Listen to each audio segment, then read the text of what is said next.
tọ́ni ọ̀rọ̀ náà ó sì yẹ fún ìtẹ́wọ́gbà. Àjíǹrere Ezekiel Dáre Ọláolúwa ẹni tí gbogbo ènìyàn mọ̀ sí Baba Lakordion ti ìjọ CAC City of Praise opposite Ogunṣuà Grammar School Mọ̀dákẹ́kẹ́, ẹni tí Ọlọ́run pè fún iṣẹ́ ìránṣẹ́ ìjèrè ọkàn, ìwàásù ìjìnlẹ̀ ọ̀rọ̀ Ọlọ́run tó ń tọ́ka sí ìyà ìnípẹ̀kun, fún ìsọjí ìta gbangba tàbí nínú ilé ìjọsìn wa, fún àdúrà ìṣòro tó lè pa ìjọba òkùnkùn lẹ́nu mọ́, láti lórúkọ Jésù fún ìwòsàn àti ìtúsílẹ̀, láti bọ́ lọ́wọ́ ìgbèkùn Sátánì pẹ̀lú ìtumọ̀ àlá nípasẹ̀ ẹ̀mí mímọ́. Evangelist Ezekiel Dáre Ọláolúwa, Olúwa tún fún un ní ẹ̀bùn orin tó ń sọ nípa ìjọba ọ̀run, ìwòsàn fún àwọn ọkàn tó gbọgbẹ́ àti ìtúsílẹ̀ àwọn òǹdè. Àjíǹrere Ezekiel Dáre Ọláolúwa, Baba Lakordion. Ẹ lè pè wọ́n sórí ẹ̀rọ ìbánisọ̀rọ̀ yìí 08032228693 tàbí 08071699466. Òtítọ́ ni ọ̀rọ̀ náà ó sì jẹ́ fún ìtẹ́wọ́gbà.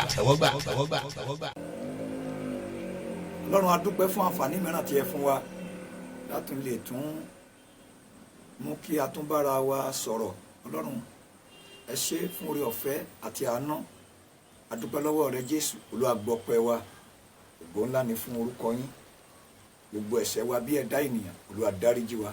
Jẹ́ ọ̀rọ̀ rẹ Olúwa rán jáde ó sì ṣiṣẹ́ agbára.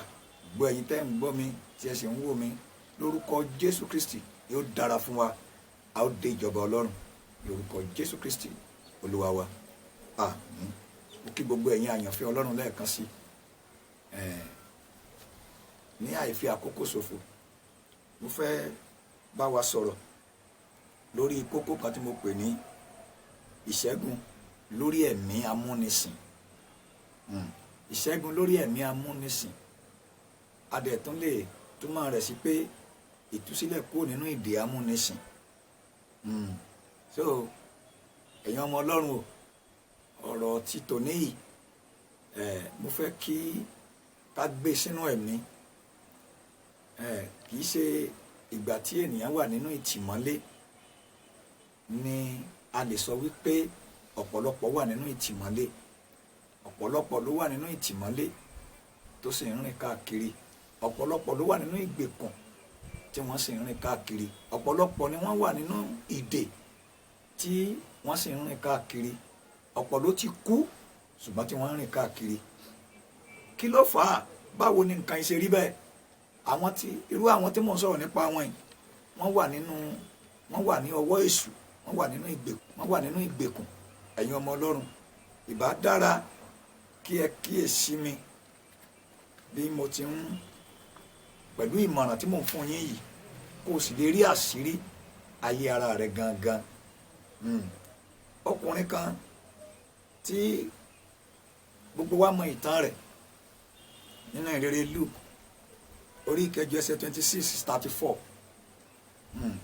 Ìtàn ọkùnrin yìí wọ́n sì gúnlẹ̀ ní ilẹ̀ àwọn ará Gádárà tí ó kọjú sí Galili. Nígbà tí ó sì sọ̀kalẹ̀, ọkùnrin kan pàdé rẹ̀ ní ẹ̀yìn ìlú náà tí ó ní àwọn ẹ̀mí èṣù fún ìgbà pípẹ́, tí kì í wọ aṣọ, bẹ́ẹ̀ ni kì í jókòó ní ilé kan bí kò ṣe inú ibojì. Nígbà tí Jésù rí, ó ké, ó wólẹ̀ níwájú rẹ̀, ó sì wí fún un ní ohùn rárá pé, kí ni í ṣe tèmi tirẹ̀ Jésù, ìwọ ọmọ Ọlọ́run ọ̀gá ògo? Èmi bẹ̀ ọ́, má ṣe dá mi lóró, nítorí tí ó wí fún ẹ̀mí àìmọ́ náà pé kí ó jáde kúrò ní ara ọkùnrin náà. Bẹ́ẹ̀ ni ẹ̀yin ọmọ Ọlọ́run o, ọkùnrin yìí ni mo fi ṣàpẹẹrẹ fún gbogbo àwọn tí àwọn ẹ̀mí kan dè. Ẹ̀rí, mo fẹ́ kó mọ̀ wípé ọkùnrin tó ti wà nínú ìdè gbogbo ayé ti ẹ̀rí tiẹ̀. Ẹ̀rí, ṣùgbọ́n àwọn kan wà tó jẹ́ pé wọ́n rí tiwọn. Ẹ̀rí, ọkùnrin yìí ẹ wo ìgbà pípẹ́ tó ti wà nínú ẹ̀mí èṣù yìí, tí ẹ̀mí èṣù yìí ti ń dá lóró. Ẹ̀rí, tó sì jẹ́ pé nínú ibojì ló ń gbé.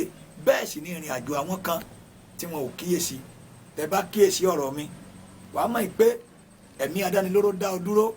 Àwọn wo làwọn ẹ̀mí adánilóró wọ̀nyí? Torí wọ́n pọ̀. Bẹ́ẹ̀ bá kíyèsí ọkùnrin yìí, ẹ̀rí, Bíbélì fi ìdí rẹ̀ múlẹ̀ pé àwọn ẹ̀mí yìí pọ̀. Bẹ́ẹ̀ ni wọ́n pínra wọn lóríṣiríṣi. Wọ́n sì pínra wọn sára àwọn ènìyàn púpọ̀. Ẹ̀rí, ẹ̀mí adánilóró láìsàn torí odidi ẹ̀mí ni. Ẹ̀mí adánilóró ni àgbèrè, ẹ̀mí amúnisìn, ẹ̀rí adánilóró ni torí kò ní jẹ́ kíran rẹ̀ kó ṣẹ. Ẹ̀mí adánilóró ni pé kéèyàn wà nínú ẹgbẹ́ òkùnkùn, ara ẹ̀mí adánilóró nìyẹn o. Ẹ̀mí adánilóró lẹ̀mí ìgbéraga torí òun ló ba ti fásitì jẹ́. Ẹ̀mí ojú kòkòrò ìkan nínú ẹ̀mí adánilóró ni, bẹ́ẹ̀ bá kíyèsí ló ba ayé Júdásì jẹ́.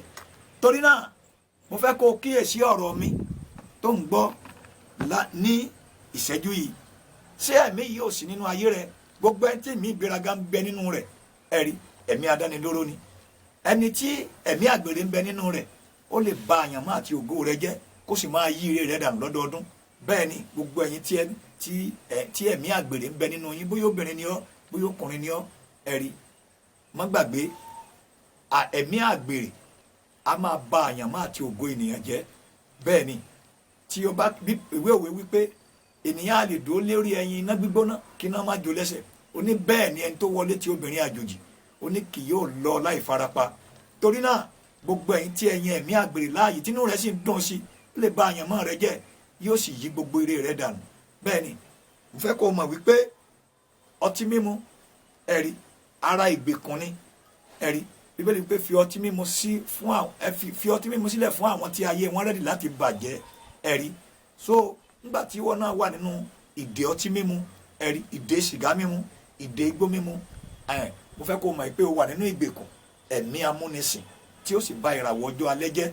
Torí náà tó bá jẹ́ ni tí èṣù ta lọ́rẹ kó máa rojọ́, ara ẹ̀mí tí máa bọjọ́ alẹ́ jẹ́ ni o, tó ní kó ahọ́n rẹ níjànú.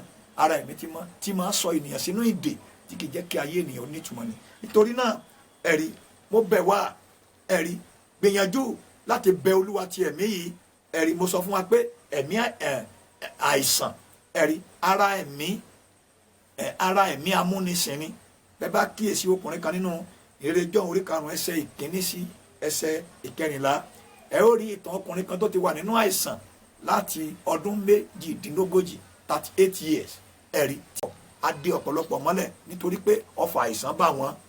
Gbọ́ mi sà, gbọ́ mi mà, ọ̀rọ̀ tó ń gbọ́ báyìí tó lè ṣe ọ́ láǹfààní bóyá kò yé ọ tẹ́lẹ̀, ẹ̀rí ẹ̀mí gbèsè, kí èèyàn jẹ gbèsè, ìdè adánilóró ni, adánidúró sí ni. Inú ìgbèkùn ni ẹni tó bá jẹ gbèsè, inú ìgbèkùn ló ń gbé. Nítorí wípé tí gbèsè yẹ ò bá kúrò nínú ayé rẹ, kò sí fọkànbalẹ̀ fún àti àṣeyọrí. Torí náà jẹ́ mo wá ń gbàdúrà fún gbogbo ẹ̀yin tẹ́ ẹ ní orí ọ̀fẹ́ láti gbọ́ mi ní àkókò yìí. Ìgbèkùn tó wà, ìdè tí Èṣù fi dè ọ́, ní orúkọ Olúwa ẹ̀mí mímọ́ yóò tú ọ sílẹ̀. Gbọ́ mi, ọ̀nà sí òmìnira ni pé kó o ronú pìwàdà, kó o sì gba Jésù ní Olúwa tó lùgbàlà, kó jẹ́ ẹni tó lè gbàdúrà. Tó bá lè gbàdúrà wà á bọ́ kó nínú ìgbèkùn wọ̀nyí. Tó bá jẹ́ ẹni tó lè gbàdúrà, yára rẹ sọ́tọ̀ lọ sínú àwẹ̀ àtàdúrà. Bó o bá lè gba àwẹ̀ pàdé, mo fẹ́ kó o wá àkókò kan ní òru, bẹ́ẹ̀ ni kó o jí láti aago 12 kó o dẹ̀ bẹ̀rẹ̀ àdúrà, ẹ̀rí. Bó bá ti jí kó o wábì kan dúró sí láìsí ohunkóhun tó máa dá ọ dúró. Lọ́nú ìṣọ́òru ọjọ́ 7, lọ́nú ìṣọ́òru ọjọ́ 14, lọ́nú ìṣọ́òru 21 days pẹ̀lú ìwà mímọ́ láì di ènìyàn sínú, ẹ̀rí láì tọwọ́ bọ ẹsẹ̀. Kó o yí ọkàn rẹ padà, kó o padà sínú ìwà mímọ́, kó o wá dàpọ̀ mọ́ àdúrà, ẹ̀rí. Wàá rí pé nǹkan yẹn yóò yí padà, yóò sì yàtọ̀, ìrìn àjò rẹ yóò sì nítumọ̀. Jẹ́ mo ń gbàdúrà fún gbogbo ẹ̀yin tí Èṣù dè, bóyá wọ́n fi gbèsè dè ọ́, bóyá wọ́n fi àìsàn dè ọ́, bóyá wọ́n fi àlákàlà dè ọ́, bóyá wọ́n fi ìjákulẹ̀ àti ìfàsẹ́yìn dè ọ́, bóyá wọ́n fẹ̀mí ìgbéraga dè ọ́, bóyá wọ́n fẹ̀mí àgbèrè dè ọ́, bóyá ẹ̀mí ọtí mímu, sìgá mímu, igbó mímu náà fi sínú ayé rẹ. Jẹ́ mo pàṣẹ lórúkọ Jésù, ẹ̀mí yìí lórúkọ Jésù kó jáde lára rẹ.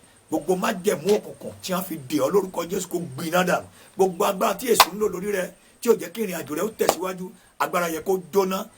Mo gbàdúrà lórúkọ Jésù, ègún tó fi ọ́ sínú ìdè, ìkòkò ègún yẹ kó fọ́ dànù, kó di òmìnira. Gbogbo àyànmọ́ rẹ tí wọ́n dè, ẹ̀mí mímọ́ tú sílẹ̀. Ìkólọ rẹ lórúkọ Jésù á dá padà.